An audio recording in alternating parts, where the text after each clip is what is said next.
May inside job umano sa Bureau of Customs. Kasabwat daw mismo ang mga tauhan ng ahensya sa pagpupuslit ng luxury vehicles sa bansa.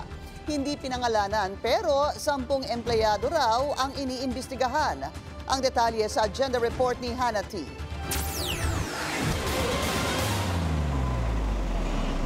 Tila may sindikato sa loob ng Bureau of Customs para makapagpasok ng smuggled luxury cars sa Pilipinas, gaya ng sa tinaguriang flood control royalty na sina Sara at Curly Discaya. Sa pagdinig sa Senado, lumitaw na may mga kasabwat daw ang smugglers na empleyado ng BOC. Halimbawa rito ang isang Bugatti. Suspetsya nila ay pumasok ito sa Batangas Port, pero kalaunay nabura ang import records.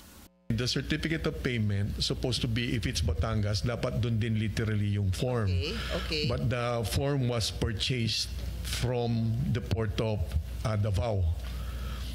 So may scheme talaga, ma'am. Yan ay para mahirap daw i-trace ang smuggling kapag naimbestigahan. Isa pang halimbawa ang x-ray ng kotse. Posibleng pinapalitan daw ito ng image ng mas murang sasakyan para mas makamura ang importer. So it's an elaborate method of cheating the government. And then your certificate of payment. Image na galing sa machine ninyo o na pinoproduce nila?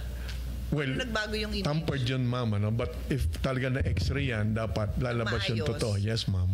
So tampered yung image para yun ang magiging basis ng valuation. So you'll pay less.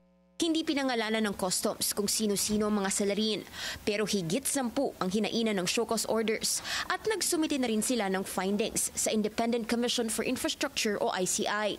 Yung mga ilan-ilan lang naman po, I have to state that. Marami naman sa BOC gumagawa po ng tama, no? But we're already identified those who could be probably involved in what happened, not only with the Discaya cars, but with other similar cases po. So under investigation na po sila. Then some of them we relieve from their posts. Una nang lumitaw sa Senate Blue Ribbon Committee na ang auto dealers na kinuhanan ng luxury cars ng mga Discaya ay dati na ring sangkot sa smuggling. Target na ngayon ng BOC ang full digitalization sa kanilang ahensya para maiwasan ang ganitong mga scheme. Nakatakda namang i-public auction sa November 20 ang mga sasakyang kinumpiska ng customs sa Discaya couple. Kasama ang Lincoln Navigator, isang Bentley, 2 Mercedes-Benz at 2 Toyota, pati na rin ang Rolls-Royce Cullinan 2023 na naging viral matapos sabihin ni Sara na binili niya dahil sa kasama nitong payong. Bukas sa public viewing ang mga sasakyan ngayong araw hanggang Biyernes, November 14. Para sa agenda, Hannah T, Billionario News Channel.